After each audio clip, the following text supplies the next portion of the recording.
Are you interested in accessing your home network when you're outside of your home? One way of accomplishing this is to set up a VPN server on your home network and then use the VPN tunnel to connect back from the outside. There are many ways of setting up a VPN service. You can have a dedicated hardware server, or you can create a virtual machine and run a VPN server off that. In this tutorial, I'm going to install an OpenVPN server in a Linux container in my Proxmox virtual environment. So just to back up a little bit, let's look at why one may need their own virtual private network or VPN server. A VPN allows users to connect two separate networks over the public internet via a secure and encrypted connection.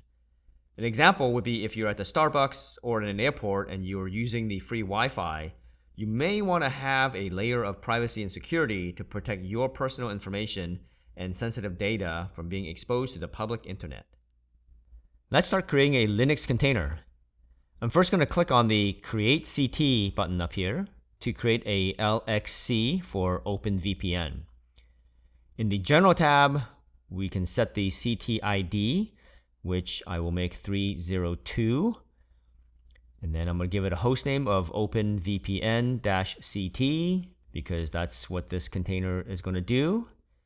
And then I'm going to add a password. I'm going to make something long and complicated. And then make sure that the unprivileged container is checked.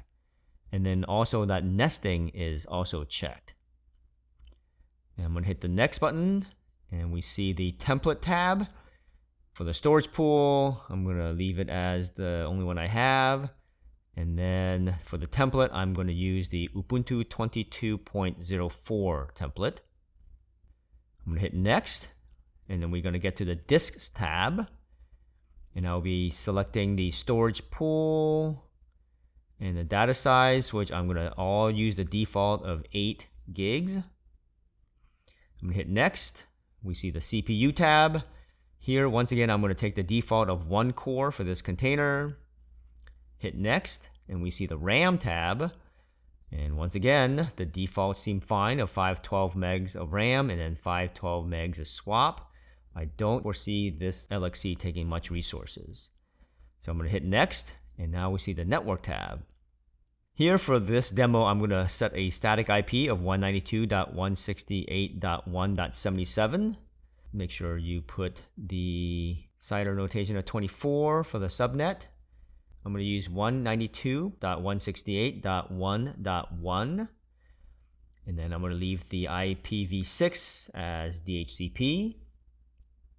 I'm going to leave the firewall checked as default, and then hit next. Now we see the DNS tab. I'm going to type in the router IP for my network, which is 192.168.1.1. for both the DNS domain and server. All right, I'm going to hit next, and we have the confirmation page. So I'm going to read over everything to make sure this is what I want. And at the bottom here it says start after created. I'm going to leave this unchecked because there's a bunch of things I need to adjust before I actually launch the LXC. And then click finish. And it's going to go ahead and build out the container. And when it's done, we can go ahead and click off the menu here. The next step after we created the LXC is that we need to actually set some configurations for using OpenVPN. So what I'm going to go and do is open the console for the Proxmox host system. Right, so again, this is the host. And what we're going to do is we're going to CD into the special folder of etc/pve/nodes/proxmox/LXC. And I'm going to do an ls. We see that this folder contains all the config files for all of our containers. So they're all actually named by the numbers. So 301 is my Snapdrop container, and 302 is the OpenVPN that I just created. So let's go ahead and edit the 302.conf because we need to actually add a tunneling device so that we can actually use it as our VPN tunnel. All right, so I'm going to vi 302.conf. And then what I'm going to do is go to the end of the file and add a couple of lines. So the first line I'm going to add is lxc.cgroup lx.devices.allow equals C10:200 RWM. And then second line is lxc.cgroup2.devices.allow equals C10:200 RWM. Hit enter. The third line is lxc.mount.entry equals /dev/net, and then dev/net none bind comma create equals dir, and then enter. And the last line is lxc.mount.entry equals /dev/net/tun space dev/net/tun none bind comma create equals file. All right, so we added these 4 lines. I'm going to hit escape :WQ to write and quit. All right, and now in order for this to work, we actually need to allow the VPN inside my unprivileged container. So I need to change the ownership and group. So I'm going to do CHOWN 10,000 :10,000 /dev/net/tun. And then to verify that the tunnel has the proper permissions, I'm going to do ls-lh of /dev/net/tun. And sure enough, we can see that the owner and the group is 100,000. All right, so now that we've set up the tunneling, we are ready to boot the OpenVPN container. So let's come back over here to the container itself, go into the console, and then hit start. And then once it finishes booting up, we can go ahead and type in our username and password to log in. All right, so now what we're going to do is we're going to do the perfunctory updates and upgrades to make sure that I have the latest and greatest system software. So I'm going to do apt update & apt upgrade -y. Once we hit enter, it is going to go ahead and pull down the latest packages. And this takes a little bit, so we're going to speed up the video. All right, so now that it is done with the updates and upgrades, we can install our software, which is going to be the OpenVPN software. And we're also going to need the Git software, because that's how we're going to pull down the OpenVPN software. So I'm going to do apt install OpenVPN Git. And this comes back in no time at all. So now that we have Git installed, we're going to do git clone https://github.com/nyr/openvpn-install. All right, so when this is done, let's cd into the OpenVPN-install folder, and then do an ls-l to see what's here. And so the file we're interested in is the openvpn-install.shell. All right, so what we're going to do is we're basically going to run this install script by typing bash space /openvpn-install.sh.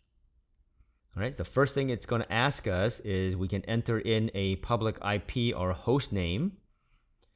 And I'm going to go ahead and take the default. It actually tells me what it thinks is the public IP. So I'm going to go ahead and use what it's already discovered. And then the second prompt is it wants us to select between UDP or TCP, and the default is UDP. So I'm going to go ahead and take the default again. Next question is the port number to use, and OpenVPN uses the port 1194. So I'm going to go ahead and put that in there. And keep in mind that some ISPs actually block this port. So if your ISP blocks that port, then you're going to have to pick a different number. And then the third one is the DNS. I'm going to again take the default of current system resolvers. And then the last question it is going to ask is the name of the client. So here we basically just give it a name of whatever client you want. So if you have it running on your iPhone or your Android phone, you might want to call it, iPhone or Android. Or if you have it running on another VM, you give it the name of that VM. I'm going to call mine first demo. Okay, so once I hit the enter, it is going to go ahead and do a whole bunch of stuff, including generate some private and public keys. It's going to have some certificates and so forth. And when it's done, it tells me that the client configuration is available in /root/firstdemo.ovpn. So I'm going to do cd /ls-lh to see what the files are created. And here we see that it created this first demo.ovpn file, which is about 5K in size. So let's go ahead and take a look at it by doing cat first demo.ovpn. So like I said, it's got a bunch of keys in there and certificates and so forth. So this is the file that we need to transport over to your client, right? So we can use that client when we're outside of your home lab. So you can basically copy and paste this file into your host machine, right? And then save it as a file and then transfer it via secure copy or some other method. In this demo, I am going to be using my iPhone as the client. I'm going to use Snapdrop over my internal network to transfer the key file to my phone. So on my host machine, I will launch a browser and then point it to my local Snapdrop server. I will do the same thing on my iPhone. So we see that my iMac is called Teo Tyrannosaurus and my iPhone is named Peach Porcupine. And the two devices can see each other within the Snapdrop. Now I'm going to take the key file that I generated earlier and then drag and drop it onto the Peach Porcupine icon on my Mac. And then simultaneously on the iPhone, I get a notice that I received a file and if I want to download. I will answer the affirmative and it is now saved in the download folder on my phone. From here, I go to my files folder where I see firstdemo.ovpn. What I'm going to do is I'm going to long press on the file name until the menu comes up, and then I select share. Then I see the options for AirDrop, OpenVPN, messages, etc. I will select OpenVPN. The app now launches and asks me whether I want to add this new profile. I will answer yes. And then the next screen allows me to change the profile name, which is handy if you have multiple networks that you may want to join from this single device. So I'm going to go ahead and rename this profile to be homelab. Actually, I'm going to make it more specific and name it bluemonkey-homelab. All right, at this point, you are probably tempted to hit that enticing connect button, but wait, have some patience. We have one more thing we need to do first. Before we connect to the VPN, please click on the thumbs up icon to like this video. It costs you nothing, but helps me out a lot. And while you're at it, please hit the subscribe if you haven't already done so.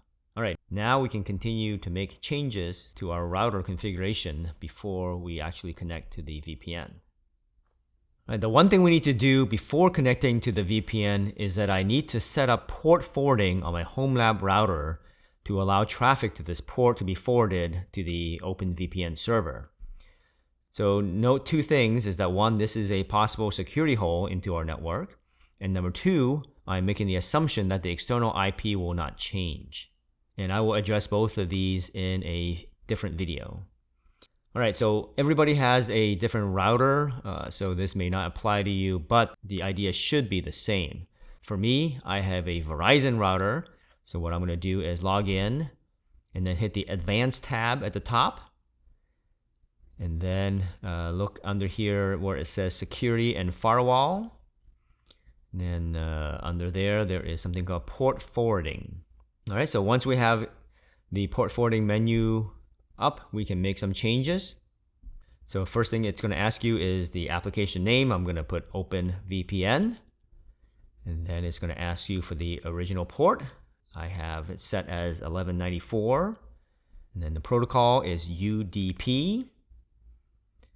And then the forward to address is 192.168.1.77, right? That was the IP that I had statically set earlier. then the port to forward it to is 1194, which again is the port that we had used in the configuration when we did it earlier. And then we want to set the schedule to always. So here I'm going to click add to the list. And so once I do that, you can see it reflected here on the bottom. It adds it to the rules list. And the last annoying thing for Verizon router is that you also have to click up here for apply changes. Otherwise, the settings won't actually save. This is super annoying. Now we are ready to click on that connect button on my phone. Once I hit connect, the phone asks me to enter the PIN of my phone. And then boom, we are connected. And we can see the various different stats that this particular app, OpenVPN, shows you. Okay, and after the connection is made, I can verify that I am in fact using the VPN by going to a browser and then going to what'smyip.com. And then the IP that pops up is in fact the external IP of my home network. So I definitely know that this worked. Have you ever had issues using a VPN where the streaming service blocks certain content because it knows that you are a VPN? Well, if you use the home VPN, then you might be able to get around this. I'm going to test it out. I'm currently in Australia, and I'm going to connect to the internet via my hotel network without a VPN. When I go to Netflix and search for something like The Walking Dead, that show does not show up because it is not available for the Australian market. But now if I turn on my VPN, right, so that I actually go through my home server in the US, and I go and search for The Walking Dead, the results do come up. Awesome, now I can catch up on my shows. Let's celebrate by watching my favorite character Glenn from The Walking Dead. So in this demo, we were able to successfully create and run an OpenVPN server within an LXC. The resources taken up by this LXC is pretty minimal, and if we look at the network traffic usage when the VPN is active routing packets, it's definitely manageable for a home lab in a home network. For more networking nugget videos, watch these videos here. Leave a comment below and make sure you click on the blue monkey to subscribe. Thanks for your time and happy hunting.